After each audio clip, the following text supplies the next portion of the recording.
del PIB. Indudablemente esto va a la economía y la economía comienza a importar. Claro. Y tenemos déficit en balanza de pagos. Claro. Entonces se ha generado eso. Frente a ese, ¿qué dijeron? Salvaguardias. Otro efecto en los costos. Entonces, no han curado la cosa en la raíz del problema, que es el excesivo gasto, y que ellos debieron haber priorizado el gasto. Usted tiene en este momento, y siempre han mantenido unos eslogans, unas cosas increíbles, como decían, los gastos corrientes se financian exclusivamente con ingresos permanentes, y resulta que los gastos corrientes superan a los ingresos no petroleros, o sea, no cumplen con lo que estaban diciendo. Ellos decían, cuando tengamos un problema del petróleo, simplemente bajamos las inversiones y tenemos resuelto. Ahora, como no para gastos corrientes tuvieron que obtener financiamiento, o sea, no fue suficiente los ingresos no petroleros, sino que tenían que financiarse afuera. Mire, y el financiamiento es tan importante en los 2 últimos años, en el 2013 y 2014, que el 90% del problema se presenta en esos 2 años. Y si cogemos los 2 semestres últimos del 2013 y 2014, el 97% del problema está ahí. Entonces, eso es, han sido habilísimos para gastar y de poco para diseñar políticas que permitan salir del problema. Pero se muestran economistas súper bien formados y el presidente de Irán le recibe para conversar de macropolíticas de energía. No sé en qué idioma hablarán, porque casi no hablan inglés.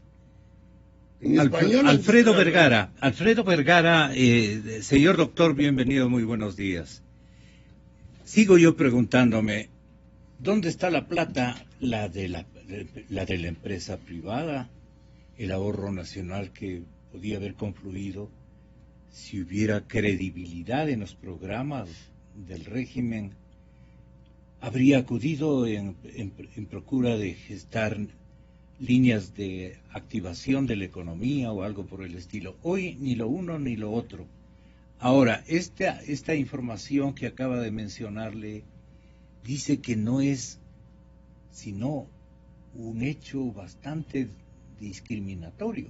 Es decir, no sabemos quiénes van a beneficiarse en la implementación de estas empresas macro que van a poder robustecer y reactivar la economía ecuatoriana. La señora ex embajadora de este gobierno en la Unión Americana, la señora Natalie Selly, está este momento confiando en aquello. Y los señores empresarios casi que ya se retiraban, porque comenzó a retumbar otro género de disposiciones, producto de conmigo no pelan papas, no cuenten, a mí no me gusta, o sea, la ideologización del manejo económico le estaba dando y le va a dar, en mi opinión, pésimos resultados, como los que está advirtiendo Rodrigo Espinosa. Usted, en términos generales, ¿dónde cree que está la liquidez que en este momento ya no aparece en los torrentes por donde deben circular? Los bancos ya han tenido que detenerse, los inversionistas locales también dicen, por más pequeños que estos sean, piensan 20,000 veces antes de entrar en cualquier tipo de emprendimiento. Y así se nos va cayendo la alacena, pues. A ver, en términos generales, buenos días. Bienvenido. Amiga Rodrigo, los tiempos que tengo el gusto de verlo. En términos generales, y refiriéndome a lo que dijo el presidente de la Asociación de Bancos, César Robalino, de que la banca está bien, bueno, depende un poquito de qué significa cómo se interpreta eso de estar bien. Yo creo que en realidad sí ha habido una reducción a los crediticios, a los sectores más productivos del país y sectores más pequeños del país. Ahora probablemente, pues, si bien es cierto, sí ha habido un poco de estabilidad en la rentabilidad de la banca, en estos 8 o 9 años de gobierno, por una razón. El patrimonio de la banca está alrededor de 3.000 millones, ha permanecido ahí. Y las ganancias de la banca anualmente han fluctuado entre 300 y 350 millones de dólares. Es decir, una ganancia en términos porcentuales del 10-12%, que es muy buena ganancia, ¿no? Pues para hacer una ganancia financiera. Muy por encima de la tasa de inflación, a pesar que nuestra tasa de inflación es alta para ser un país dolarizado. Es la primera cosa. La segunda cosa que se mencionó acá es la cuestión del dinero electrónico. Yo creo que el dinero electrónico, el intento de poner el dinero electrónico, ha dado una gran lección, tanto al gobierno cuanto a nosotros, al público, a los depositantes. ¿En qué sentido?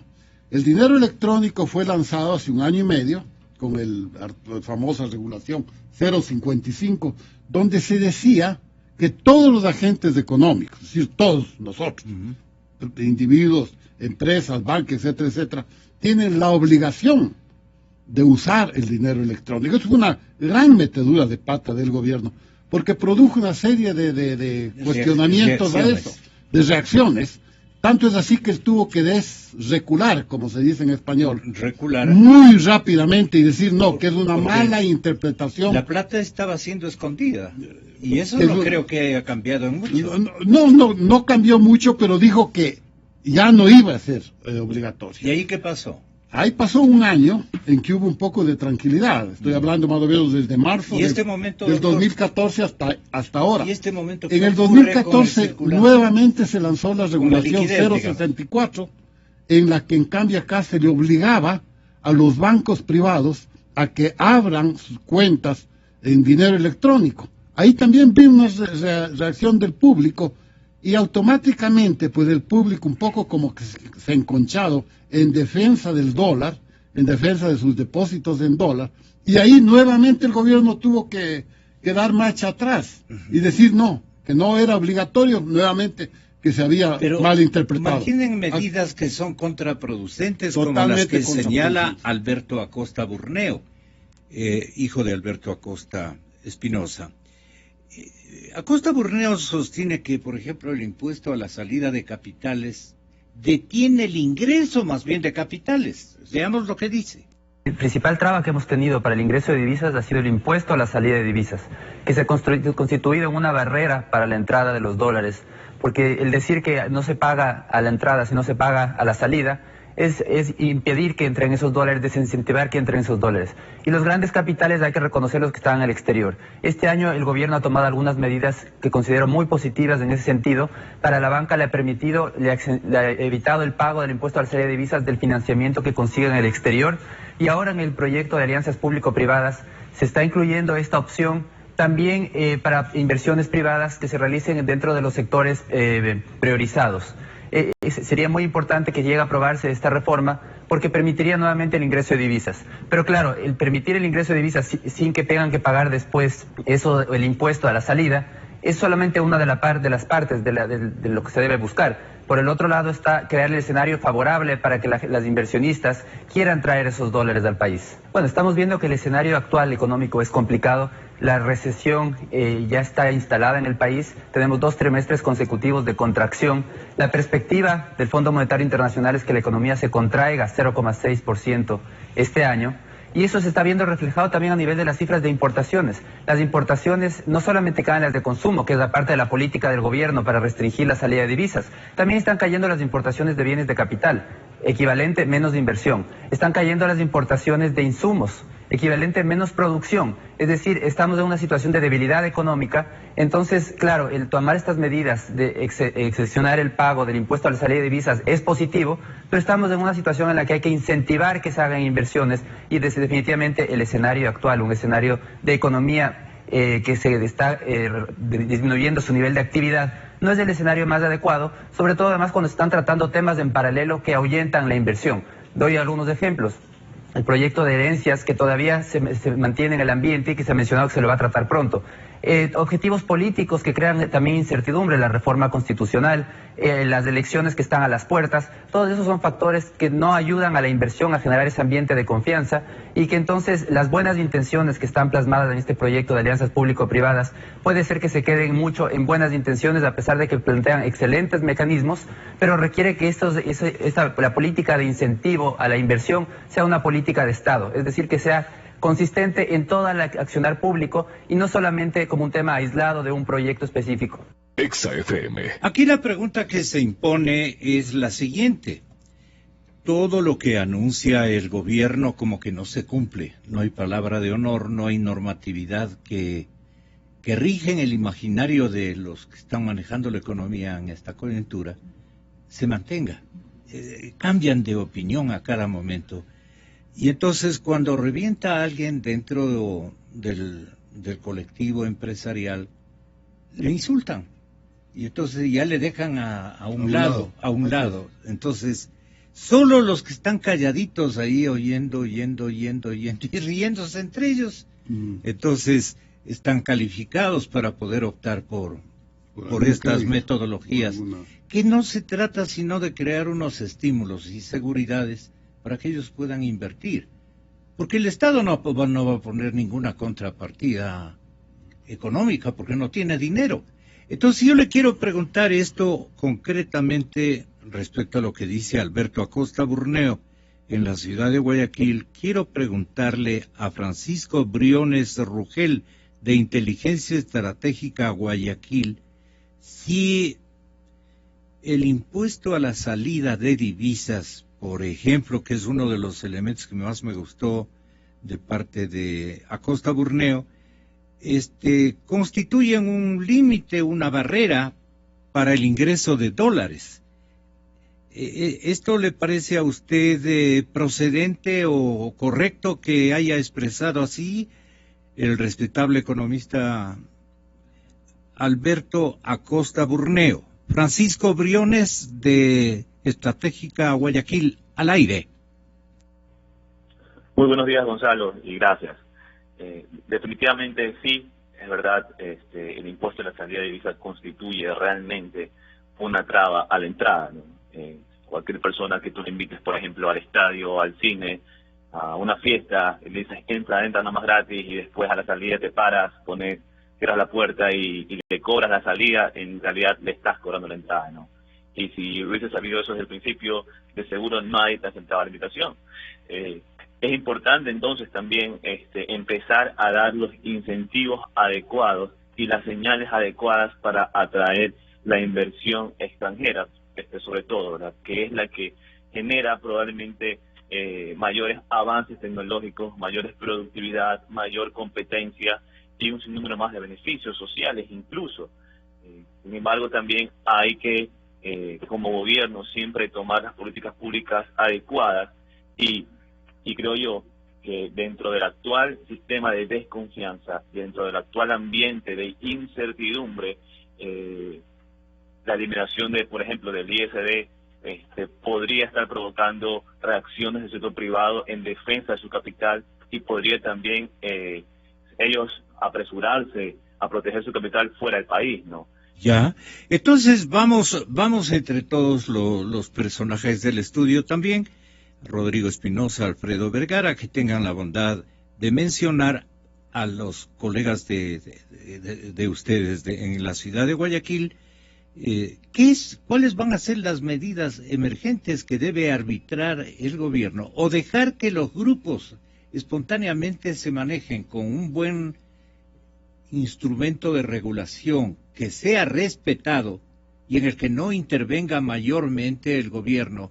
Eso no ha de querer, pero me atrevo a pensar que esto debe dejar en manos no necesariamente de los que saben, de los que no conocen que estos proyectos se manejan con ideologías, de los que saben que esto se maneja con la praxis de poner el dinero y de cuidarlo, porque es dinero que les ha costado esfuerzos, empeños.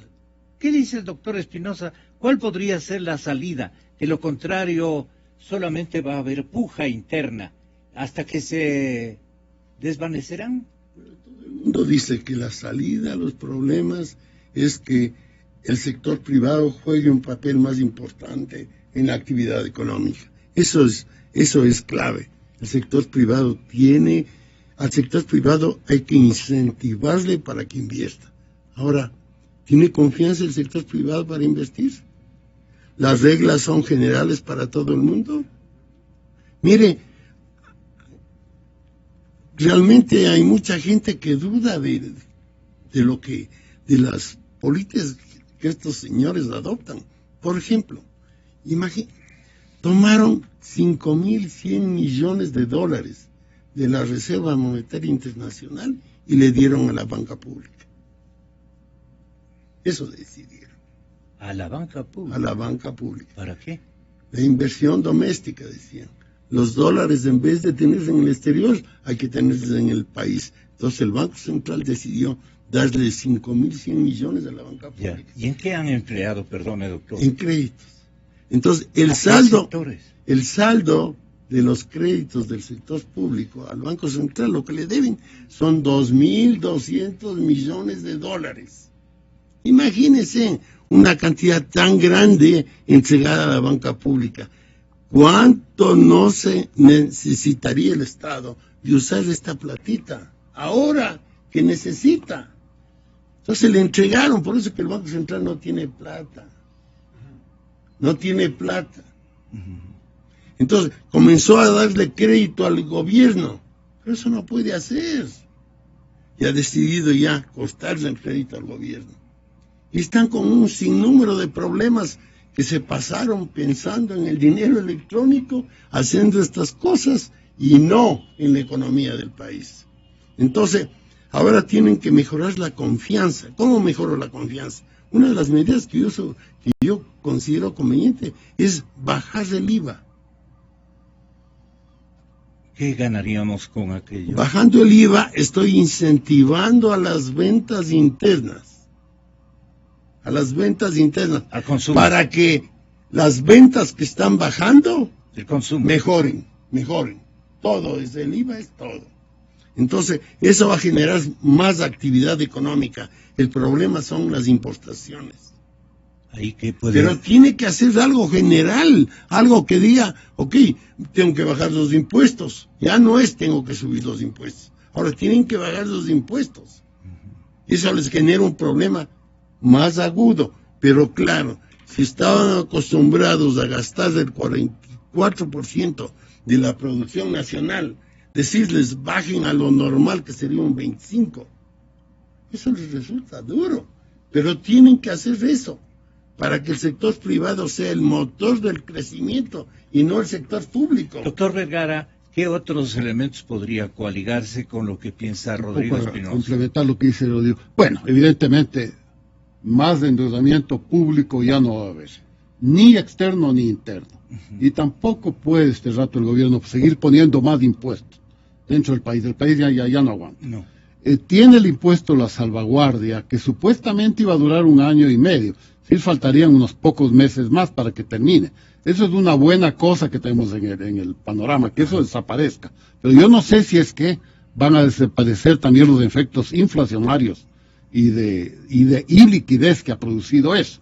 Vamos a ver qué pasa, y además si es que el gobierno respeta la cuestión de la salvaguardia, era una cuestión de mediano plazo, es decir, 1 año y medio y nada más, porque además no le permiten eso los tratados internacionales. No nos olvidemos que la salvaguardia está impidiendo el tratado con la Unión Europea. ¿Por qué? Porque la salvaguardia básicamente se van contra Colombia y Perú, que son los 2 países que deben aceptarnos a nosotros como tercer socio dentro de este acuerdo de tratado de libre comercio con Europa. Eso por un lado. Este estímulo en lo que dice activador de reducir el impuesto al valor agregado, diga usted, en unos 2-3 puntos. A un 10%, que era incluso la promesa inicial del gobierno. Así fue. Yo le veo bien. Él era partidario de eso. Sí, yo le veo. Cuando fue ministro incluso. Claro, yo le veo bien eso en el sentido de que va a reactivar el afán de consumo de cuestiones de producción nacional entre la gente. Todo tipo de producción nacional. Pero yo también creo que no puede dejarse a un lado la necesidad de que el gobierno reduzca gastos. Gastos en sueldos y salarios de la burocracia, estamos alrededor de 9.000 millones. a lo cual hay que sumarle unos 8.000 millones de gastos de manutención del propio Estado, es decir, edificios, viáticos. Y está haciendo más edificios. Es una locura, más edificios no en esta pobreza. Yo no entiendo eso, poner poner una cosa, no sé. Sí. Son unos 17.000 millones ahí en gastos. Yo diría que este rato, obviamente, no se puede cortar todo, pero yo creo que sí se pudiera reducir unos 5, 6.000 millones de tal manera de poder aprobar en 2 o 3 meses, en dos o 3 semanas o 4 semanas, que ya tiene que ir al Congreso el nuevo presupuesto fiscal, el del año 2016, poder aprobarlo sin déficit, es decir, poner gastos igual a ingresos. Así es. Francisco Briones, en la ciudad de Guayaquil, Inteligencia Estratégica del Puerto Principal. Quisiéramos que tenga usted la bondad de convalidar o de reprobar el hecho de que los bancos, cada vez que sale su vocero principal, el respetable economista César Robalino, él dice, los bancos están súper líquidos. Los bancos tienen para reírse en dinero. Los bancos y están muy bien, ¿cómo se podría adjetivizar? Están muy sólidos, ¿no? Le sobran palabras para exponer aquello, pero no está cumpliendo la banca con su misión, pues, y es obviamente por el peligro. No pueden ser tan genéricos en otorgar cualquier tipo de pedido para apoyar emprendimientos o solución de problemas, igualmente de iliquidez en las empresas, especialmente en las medianas y pequeñas. Entonces se cuidan mucho, pero así no podemos vivir. Pues, ¿de qué se trata todo esto y cómo creen ustedes que podría optarse por un recambio donde también haya una corriente que impulse a la actividad económica que está ahí neutralizada por todo lado? No sé qué opine usted. Definitivamente, luego de la crisis que sufrió el país al final del siglo pasado, la banca ecuatoriana, digamos así, es mucho más responsable hoy en día, muy preocupada siempre por todos sus indicadores de solidez, de solvencia, de liquidez. Efectivamente, actualmente la banca goza de esos beneficios, lo que, como comentaban al inicio los invitados, está sucediendo actualmente ha sido una reducción considerable en los depósitos desde el mes de febrero y marzo. Sepa usted que bueno, para considerar estos agregados monetarios es también importante analizarlo en términos reales. Así como analizamos el PIB en términos reales, también es importante analizar los depósitos y el crédito en términos reales. Y ahora, Francisco, me dispensas y 1000 perdones por la interrupción, pero es que yo quiero apelar al discurso que ha sido permanente de parte de Robalino, en el sentido, dice que la banca es solvente, que tiene suficientes recursos de liquidez, pero que deberá prepararse para enfrentar las dificultades macroeconómicas que sobrevienen, porque va a cambiar el escenario por un sinnúmero de eventos que lamentablemente nos vienen en simultáneo. ¿Cuál es la opinión que tienen ustedes en Guayaquil? Eso es lo que les comentaba. Los depósitos hoy en día han caído a niveles que se podría decir que en términos reales representan o alcanzan solamente para adquirir o para comprar, digamos en términos sencillos, lo que era comprable en mayo del año pasado. Es decir, ¿qué quiero decir con esto? Que actualmente el dinero que se está moviendo en la economía no es suficiente, no alcanza para responder a todas las necesidades que tiene el público con respecto a sus gastos, necesidades de consumo, necesidades de inversión. Ese es el gran problema al día de hoy. Y la respuesta de la banca privada en ese sentido está haciendo ser prudente para evitar problemas futuros de liquidez y así realmente estar salvaguardando el dinero que no les pertenece a ellos, sino que en verdad es de todos los depositantes ecuatorianos. En ese sentido, tomado la decisión. Se nos dañó, pídale disculpas, pero ya iba a terminar el contexto. Se nos dañó La señal, sí, no se está apreciando adecuadamente. Lo último que quieran ustedes agregar, ahora voy a la inversa, Alfredo Vergara, lo último. Bueno, yo creo que tenemos la gran ventaja, y el gobierno debería aprovechar esto, que estamos dolarizados. Y la dolarización es como tener un paraguas de seguridad. Nos brinda una protección. Se habla de camisa de fuerza, que la dolarización es una camisa de fuerza. Pero yo me fijé porque es una refrán medio difícil de entender qué significa camisa de fuerza. Una camisa de fuerza es algo, de eso de acuerdo al diccionario, es una prenda de vestir que se pone a un loco para evitar que el loco siga haciendo locuras. Entonces yo creo que en realidad es una buena definición, nos protege la dolarización de cualquier desbalance y ahí tenemos 15 años de estabilidad. No sé, pero para el gasto hubiera quedado bien, dice. Claro, yo lo que he señalado es que ellos han sido muy agresivos en gastar y ellos nos han generado el problema que tenemos, que se agudiza con la caída del precio del petróleo, pero ellos, y con un montón de políticas que han generado una desconfianza en la actividad económica. Tenemos bien probando cosas, plusvalía, tenemos el impuesto a las herencias, tenemos el impuesto a la salida de capitales, tenemos el techo a las tasas de interés, un gasto a dedo, no con concurso. Entonces, un sinnúmero de cosas que... Eso está mal hecho ya. Ahora, ¿qué hacer? Entonces, lo que tiene que hacer es, por ejemplo, lo que yo decía, una reducción del impuesto al valor agregado no necesariamente va a generar menos ingresos al sector público. Lo que va a generar va a mejorar la confianza. La eliminación del impuesto a la salida de capitales tienen que hacer. Y tienen que monitorear los efectos negativos que se puedan presentar en balanza de pagos. Tienen que monitorear. Pero lo principal ahora, incentivar, mejorar la confianza del sector privado para que pueda vender.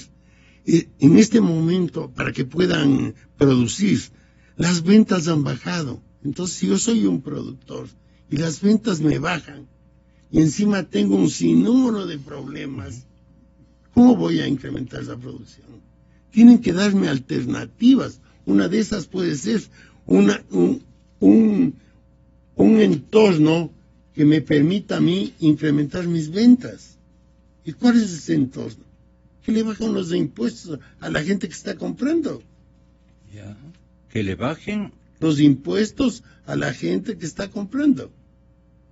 Por eso lo del IVA. Por eso lo del IVA. Por eso el impuesto a la salida de capitales. Y vea, ellos están reduciendo gastos porque la camisa de fuerza de la dolarización les impide gastarse. Y tienen necesariamente que reducir los gastos. Lo grave sería que este problema económico se traslade al sector financiero y se presente un problema en el sector financiero. Eso sería gravísimo. Entonces hay que evitar. Está bien la disciplina que tiene que haber disciplina fiscal. Robalino que la anuncia permanentemente. Así es. Y han quebrado 2 cooperativas. Sí, así es. ¿No? Y eran grandes. Gracias, Rodrigo. Muchísimas gracias también a usted, doctor. Y muchísimas gracias a la ciudad de Guayaquil, que estaremos a molestarle. Muchas gracias a Estrategia, Inteligencia Estratégica. Tengan la bondad. Estaremos a molestarles muy próximamente. Son las 9:09.